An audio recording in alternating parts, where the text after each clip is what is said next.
dans l'univers post-chrétien, le juif a servi commodément pour se bâtir une nouvelle religion, on peut l'appeler la religion de la Shoah, la religion des droits de l'homme, appelez-la comme vous voulez.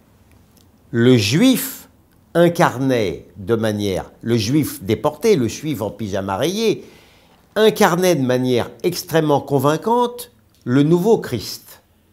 Il ne se défend pas, il est maigre, il est décharné, il ne sourit pas. Donc il est dans l'univers post-chrétien qui est encore, c'est le christianisme sans Dieu, hein. Il ressemble trait pour trait à Jésus le juif. Et ça a permis d'ailleurs, dans un premier temps, ça a été formidable pour les juifs eux-mêmes. Ils se sont réconciliés avec le monde post-chrétien et même avec une partie de la chrétienté encore existante.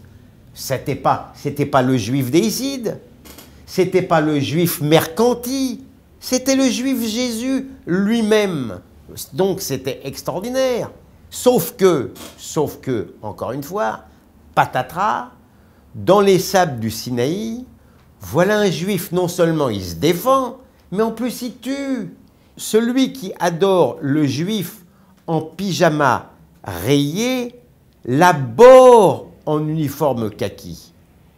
Vous ne pouvez être aimé que si vous êtes victime.